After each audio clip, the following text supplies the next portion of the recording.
Hello friends, அஸ்ஸலாமு அலைக்கும். Welcome to சல்காஸ் கிச்சன். இன்றைக்கி நம்ம ரொம்பவே சூப்பரான ஹெல்த்துக்கு முக்கியமான ஒரு ரெசிபியை பற்றி பார்க்க போகிறோம். தைராய்டு உள்ளவங்க கண்டிப்பாக வாரத்துக்கு 2 தடவையாவது நீங்கள் இந்த வெஜிடபிள் எடுத்துக்கோங்க. கன்சீவாக இருக்கவங்களும் இதை நம்ம அதிகமாக சாப்பிட்டு வரணும். வளரும் குழந்தைகளுக்கும் இதை நீங்கள் அதிகமாக கொடுத்துட்டு வந்தீங்கன்னா ரொம்பவே நல்லது. அப்படிப்பட்ட காய் என்ன அப்படிங்கிறத வாங்க பார்த்துடலாம். சவ் சவ் தானே அப்படின்னு நினச்சிடாதீங்க. சவுக்கு அவ்வளோ நன்மைகள் இருக்குது. இது கூட்டு, பொரியல், சாம்பார் எல்லாத்துக்குமே நம்ம யூஸ் பண்ணுவோம். ஒரே ஒரு தடவை நீங்கள் கிரேவி வச்சு பாருங்கள். சப்பாத்திக்கு அவ்வளோ டேஸ்ட்டாக இருக்கும். எல்லாருமே விருப்பவே பட மாட்டாங்க, சவுனாலே ஓடிடுவாங்க. ஸோ அப்படிப்பட்டவங்களுக்கு நீங்கள் செமி கிரேவி நான் பண்ணியிருக்க மாதிரியே செஞ்சு கொடுங்க. ரொம்பவே விரும்பி சாப்பிடுவாங்க.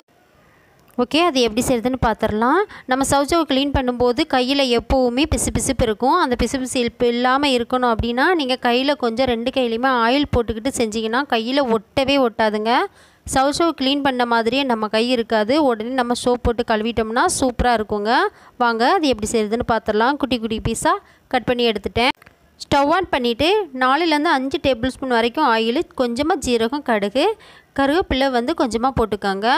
பெரிய வெங்காயத்தை கொஞ்சம் குட்டி குட்டி சைஸாக மீடியம் சைஸில் கட் பண்ணி போட்டுருங்க. ஒரு 2லேருந்து 3 பெரிய வெங்காயம். இது 2 சவுக்கான அளவு தாங்க. இதே மாதிரி நீங்கள் கரெக்டாக பண்ணினீங்கன்னா டேஸ்ட் அவ்வளோ சூப்பராக இருக்கும். எப்போவுமே இப்படி தான் செய்வீங்க. ஒரு 3 பச்சை மிளகாய் போட்டிருக்கேன்.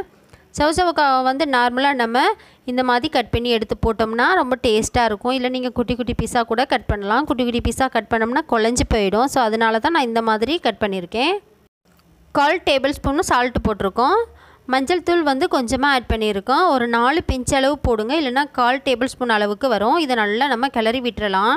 இந்த டைம்லேயும் சரி, தண்ணியே ஊற்றக்கூடாது. தண்ணி ஊற்றினோம்னு சொன்னால் அதோட டேஸ்ட்டே போயிடும். நல்லா எண்ணெயில் முருகலாக வரணும். சிம்மில் வச்சு குக் பண்ணிங்கன்னா தான் சவுக்காவிலேருந்து நீர் வெளியிலாகி நல்ல டேஸ்ட்டு கொடுக்கும். நல்ல ஃப்ளேவராக நமக்கு டேஸ்ட்டாக இருக்கும். நமக்கு கறி குழம்பு சாப்பிட்ற மாதிரியே இருக்கும். நல்லா நம்ம இந்த மாதிரி கிண்டும்போது கொஞ்சம் ஹையில் வச்சுக்கோங்க. அப்புறமா நம்ம சிம்மில் வச்சு குக் பண்ணலாம். இப்போ நல்லா சிம்மில் வச்சு மஞ்சள் தூள் மட்டும்தான் போட்டிருக்கோம். மஞ்சள் தூள், சால்ட்டு போட்டு இதை ஒரு 2-5 நிமிஷத்துக்கு மூடி விட்டுறலாம். மூடி விட்டதுக்கப்புறம் பாருங்கள், இது வெங்காயமெல்லாம் நல்லா வதங்கி நமக்கு சவுச்சவும் கொஞ்சம் வதங்கி வந்திருக்கு. இந்த நேரம் சூப்பரான ஒரு வாசம் வரும். ஒரு 3 தக்காளி மீடியம் சைஸ் எடுத்து கட் பண்ணி போட்டிருக்கேன். அதையும் போட்டு நல்லா கிளறி விடுங்க. கொஞ்சமாக மிளகாய்த்தூள், மல்லி மசாலா, நம்ம வீட்டில் இருக்க மல்லி மசாலா தான் போட்டிருக்கோம். சிம்லேயே வச்சுட்டு நல்லா கிண்டி விடுங்க. கிண்டி வச்சுட்டு நம்ம அடிக்க ஒரு தடவை மூடியை ஓப்பன் பண்ணிக்கலாம். நான் மூடி ஒரு 3-4 நிமிஷத்துக்கு அப்புறமா ஓப்பன் பண்ணுறேன். ஓப்பன் பண்ணி நம்ம கிண்டி விட்டுக்கலாம். அப்போ தான் நமக்கு அந்த மசாலெல்லாம் சேர்ந்து நமக்கு சவுக்கா மாதிரியே இருக்காது. நல்ல ஒரு கறி குழம்பு சாப்பிட்ற மாதிரியான டேஸ்ட்டில் இருக்கும். பாருங்கள், சவுக்காவில் உள்ள நீர் எல்லாமே வெளியில் வந்துருச்சு. எக்ஸ்ட்ரா தண்ணி எதுவுமே ஆட் பண்ணலை. பார்க்கும்போதே வாய் ஊறுதுங்க. கொஞ்சமாக கட்டி தேங்காய் பால் எடுத்து கொஞ்சமாக ஊற்றுங்க. எக்ஸ்ட்ரா தண்ணி எதுவுமே ஆட் பண்ணாதீங்க. இந்த மாதிரி செஞ்சோம்னா தான் நமக்கு சப்பாத்திக்கு டேஸ்ட்டாக இருக்கும். கொஞ்சமாக இஞ்சி பூண்டு பேஸ்ட்டு போட்டிருக்கோம். இஞ்சி பூண்டு நல்லா அரைச்சி போடாதீங்க, சும்மா நார்மலாக நச்சு போடுங்க. அப்போ தான் டேஸ்ட்டு நல்லாயிருக்கும். அவ்வளோதாங்க, ரொம்பவே சூப்பரான நமக்கு செமி கிரேவி ரெடி ஆயிடுச்சு. இப்போ ஸ்டவ் ஆஃப் பண்ணிட்டோம்னு சொன்னால் ஒரு 5 நிமிஷத்துக்கு அப்புறம் நல்லா கெட்டியாயிரும். அதுக்கப்புறமா நம்ம சாப்பிட்றலாம். பாருங்கள், ஸ்டவ் ஆஃப் பண்ணிவிட்டு ஒரு 5 நிமிஷத்துக்கு அப்புறம் நான் எடுத்து வைக்கிறேன். ரொம்பவே சூப்பராக இருக்குது. இந்த டைமில் சாப்பிட்டோம்னா அவ்வளோ சூப்பராக இருக்கும்.